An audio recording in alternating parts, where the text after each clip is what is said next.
Pour ses propos homophobes, rebondit au Dragon Catalan, le club de Perpignan. Voilà pour l'essentiel de l'actu sport ce matin. Excellente journée à vous. 7h45, l'invité du jour, en direct sur 92.3 et en vidéo live Facebook sur la page RGFM. C'est reparti pour une deuxième partie de saison au 109, la scène de musique actuelle montluçonnaise, et on en parle ce matin avec son directeur Pascal Favier. Bonjour Pascal. Bonjour Damien. Et merci d'être avec nous ce matin. On va dérouler dans un instant un petit peu tout ce qui va se passer dans les 6 prochains mois, je le disais tout à l'heure. Allez, en gros une bonne quinzaine de dates à venir, avec dès ce week-end du lourd, du gros, qui rappellera des souvenirs à certains sans doute, avec le concert des Innocents vendredi à l'Embarcadère. C'est une date importante là en ce début d'année. Oui, c'est une date qui compte à tout point de vue, parce qu'un projet artistique de cette qualité à Montluçon, c'est toujours bienvenu. En tout cas, c'est ce qu'on recherche, on l'a pas à tous les coups, mais c'est un grand groupe français qui chante en français et qui est d'une modernité très importante encore aujourd'hui, malgré son grand âge, puisque c'est un groupe qui a 35 ans. Voilà, donc on est très très content de les avoir, et puis les Montluçonnais ont bien réagi, puisqu'on est presque complet.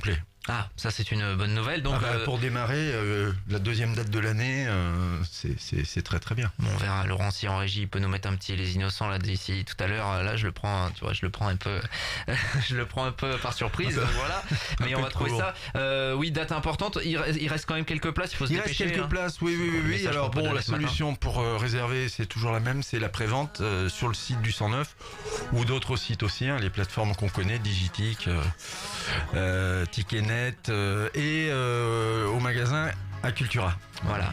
Pascal, tu n'as pas le casque, tu n'entends pas, mais voilà, Laurent est en train un petit peu de nous diffuser tout ça. Les Innocents, c'est idéal pour lancer la saison, bien sûr, ça. Oui, c'est idéal parce que je pense que ça motive tout le monde, et puis en plus c'est un groupe sympa. Il y a quelque chose de très populaire, au bon sens du terme, très proche des gens. Voilà, c'est pas des stars arrogantes. C'est un groupe vraiment que les gens aiment bien. C'est un groupe qui traverse les générations également. Donc j'espère qu'il y aura des jeunes. On est plutôt sur un public 35-60. Voilà. Donc c'est un public jeune. Merci, ça va nous rassurer certains d'entre nous. Ici, en tout cas, les Innocents vendredi pour lancer cette saison, et dès le lendemain, alors dans un autre genre, mais il y aura la soirée groupe des studios. Ça, c'est au Guingois. Alors expliquez-nous, parce que évidemment les studios, c'est quelque chose d'important dans les actions du 109. Ouais, dans les actions du 109, ça fait partie du cahier des charges des SMAC en général, des scènes de musique actuelles, qui ont pour mission d'accompagner la pratique amateur, et notamment aux moyens pour la plupart des SMAC. Il y en a quelques-unes qui n'en ont pas. À la Copé, il n'y a pas de studio de répé par exemple, mais clairement il y en a quand même pas mal. Des équipements qui permettent de recevoir des groupes plutôt que de répéter à la maison, dans le garage, ce qui peut être le cas d'ailleurs. Il y a pas mal de home studios aujourd'hui, notamment dans certains styles, le rap. On voit pas beaucoup de rappeurs dans les studios de répétition. C'est vrai. Mais néanmoins, on a quand même 3 beaux studios aujourd'hui qu'on met à la disposition des musiciens qui veulent venir jouer.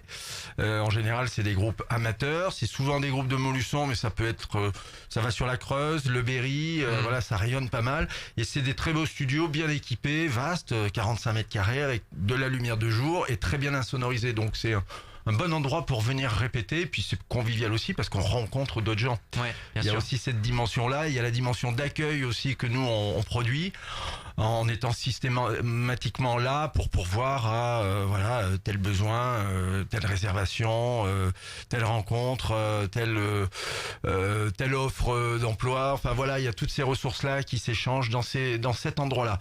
Et chaque année, depuis 2 ans, on organise une soirée dédiée aux groupes qui viennent répéter dans ces studios-là. C'est leur soirée à eux, quoi. C'est leur soirée à eux. On l'avait fait avec 3 groupes précédemment. Là, on est redescendu à 2. Donc Satyrium Cornus, qui est un groupe de rock médiéval, et Dabasta, qui est un groupe de punkcore. Voilà, qu'on connaît bien et qu'on a bien plaisir à accueillir samedi soir. Et il y aura du monde. Si vous voulez découvrir ça, pas de problème, c'est samedi à 20h30 à la salle Le Guingois, l'une des 2 structures évidemment du 109. Du 109, en précisant que les studios ne sont pas au Guingois, ils sont à l'Embarcadère. Bien sûr, voilà. À l'Embarcadère de la MJC. pour ceux qui n'avaient pas saisi.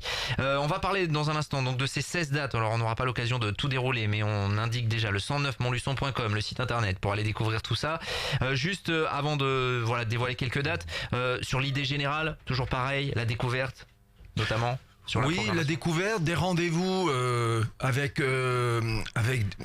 quelques artistes de renom, c'est important. Quand je dis renom, je parle des Innocents, je parle d'Elmer Footbeat qu'on a fait au printemps, je parle d'Eiffel qui arrive ou des Ogres de Barbac. Voilà, c'est des noms que les gens connaissent et qui ont une notoriété au moins nationale. Voilà.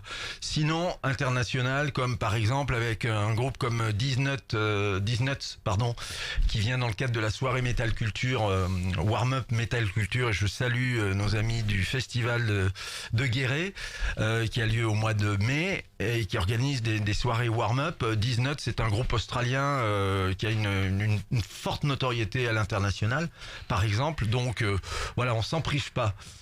Pour autant, notre mission, effectivement, notre cœur de mission, c'est la découverte. Ouais, bien sûr, toujours intéressant de le rappeler. On salue Léa Krogonok, qui est l'attachée de communication, la chargée de communication du 109, qui vient de nous rejoindre dans ses studios pour ceux qui suivent via le live vidéo. Voilà, Léa, vous êtes filmée.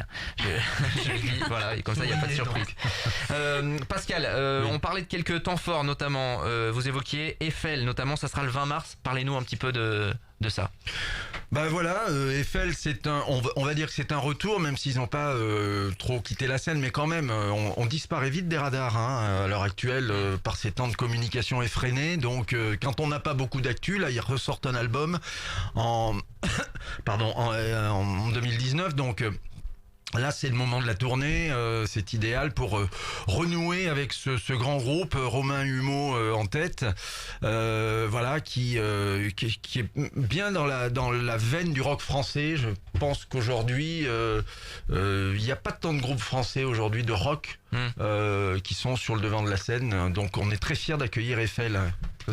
Ça sera le 20 mars. Le 20 mars à l'Embarcadère. Et puis si on devait sélectionner quelques temps forts sur des artistes majeurs, notamment évidemment les Ogres de Barbac le 16 mai. Le 16 mai, en coproduction avec Athanor. Ouais, ça sera Salle Omega, Athanor. Salle Omega, voilà, on espère bien remplir cette grande salle. Puis les Ogres, c'est là aussi une référence. C'est un groupe qui est venu jouer pas mal il y a quelques années sur le territoire, à Cône notamment, à Commentry. Voilà, on les retrouve. Ils sont toujours aussi fringants et toujours aussi engagés. Avec un vrai public. Avec un vrai public, oui, tout à fait. Il y a beaucoup de gens qui les suivent. Et puis c'est un des rares groupes qui aujourd'hui fonctionne en autoproduction, et ça c'est aussi à relever. Léa, tu as quelque chose à rajouter sur les Ogres? Je voulais dire après 25 ans de carrière. Ouais, c'est vrai, ça dure. Il y a plein d'autres choses à venir. On rappelle le site 109montluçon.com pour avoir tout cela. Tiens, un petit mot de ce qui aura lieu la semaine prochaine, le 7 février, avec une soirée dub, c'est ça? Vous faites des soirées un peu thématiques, ça c'est quelque chose que vous avez mis en place depuis quelques temps? Depuis la rentrée dernière, depuis septembre, effectivement, il y a eu un Montluçon Not Dead qui était plutôt sur le punk rock, une soirée métal spécifiquement. Alors les soirées sont toujours dans un style particulier, mais là on essaye d'organiser la soirée d'une façon un petit peu différente. Il y a toujours des surprises. Donc pour le public, c'est une façon aussi de pratiquer la musique et de pratiquer le concert qui va aussi vers quelque chose d'un peu différent d'une stricte écoute de musique. Voilà, il y a aussi toute la part conviviale qu'on essaye de travailler pour que les gens aient du plaisir et viennent aussi à la salle pour découvrir, parce que faire découvrir aux gens, c'est pas toujours évident. Voilà, donc on essaye de leur proposer des formules où ils vont se sentir bien, même si avec la musique ils peuvent avoir un peu de difficulté parfois, parce qu'ils découvrent, et que quand on connaît pas la musique qu'on va écouter, c'est toujours un petit peu, il peut y avoir un effet de surprise dans un sens comme dans l'autre. Voilà. Donc on avait fait hip-hop, pop-pop sur le rap également en décembre, et là high techno également en janvier. On sent le brainstorming brainstorming sur le nom des soirées quand même. Ah, c'est ça, oui. Ça, c'est assez énorme. Et donc là, ça sera dub au 109. Là, c'est le dub, pour revenir à votre Vendredi question 7 février. originelle. Donc, le dub, comme son nom ne l'exprime pas, c'est quand même du reggae de base, très électrique, très électro, avec des grosses basses. Et quoi de mieux pour faire résonner des grosses basses qu'un gros système son, un sound system qui est en usage et qui a été inventé en gros par les Jamaïcains, mais qui aujourd'hui est perpétué et c'est une tradition. Donc dans la salle, on a un gros mur de son. Quand je dis gros, c'est 3-4 mètres de large par 2,50 de haut. Donc ça tient sur le plateau et les musiciens, les groupes jouent dans la salle. Voilà, 5 groupes à partir de 23h. Un petit mot parce que le temps file rapidement sur une des autres prochaines dates. Mes souliers sont rouges, ça sera le 14 février à l'Embarcadère. Oui, alors là pareil, c'est un groupe un peu dinosaure qui est apparu, qui a disparu et qui est réapparu. Voilà, même si les dinosaures n'ont pas réapparu, mais non, a priori. Mes souliers sont rouges, c'est un groupe qui produit une musique toujours festive sur une base de musique trad de tous les pays. D'Europe en tout cas, donc il y a du celtique, il y a du trad auvergnat, il y a de l'occitan, il y a du breton, il y a un petit peu il y a pas mal de mélanges et il y a de la chanson, surtout beaucoup de textes. Fleury, sympa. Et c'est un groupe effectivement qui a connu une très forte notoriété dans les années 90 jusqu'au début des années 2000, qui s'est un peu assagi, qui s'est mise en veille et qui revient là depuis 2-3 ans avec 2 anciens du groupe et 3 nouveaux. Ça joue terrible et ça va être très très festif. 14 février, pour terminer, il nous reste quelques minutes. Je vais demander à chacun d'entre vous de me donner un petit coup de cœur sur la suite de la saison, puisqu'on n'aura pas le temps d'évoquer les 16 dates. Je commence par Pascal, ça laisse le temps à Léa de voir ce qu'elle va Alors, il y a beaucoup de choses, mais je dirais Von Parias le 10 avril à l'Embarcadère, un groupe de rock nantais du Feu de Dieu. Ouais, donc ça c'est le coup de cœur de Pascal Favier, le coup de cœur de Léa. Moi, pour l'instant, c'est Mes souliers sont rouges. Ça me rappelle un peu justement des airs de musique bretonne. T'allais dire ma jeunesse. Non, mais ça me rappelle un peu l'esprit des Fest-Noz et on veut taper du pied et danser ensemble, une danse collective peut-être. D'accord. Oui, ça fait du bien par les temps qui courent. C'est vrai, voilà. On a besoin. 14 février, donc on nous promet des ambiances bretonnes du côté de... Alors c'est à l'Embarcadère, c'est ça? Oui, c'est à l'Embarcadère, ouais. C'est à l'Embarcadère. Il reste des places. Il reste des places, n'hésitez pas en tout cas. Mais ça remplit vite. Tout le reste de la programmation, il y a beaucoup de dates évidemment, on n'a pas le temps de tout évoquer. Il y a du blues, il y a du rap, il y a des soirées électro évidemment qui sont toujours importantes au 109. Et c'est à suivre sur le site 109montluçon.com. Merci à tous les deux. Merci. Bienvenue à vous. Bonne deuxième partie de saison, évidemment. Et puis vous gagnez votre place pour le concert des Innocents, bien évidemment, de ce vendredi à l'Embarcadère. Dans la playlist RJFM avec Mathieu, c'est entre 16h et 19h jusqu'à vendredi. Merci à tous les deux. 7h57. On va continuer le direct dans un instant. 7h45, l'invité du jour. En direct sur 92.3 et en Facebook Live vidéo sur la page RJFM.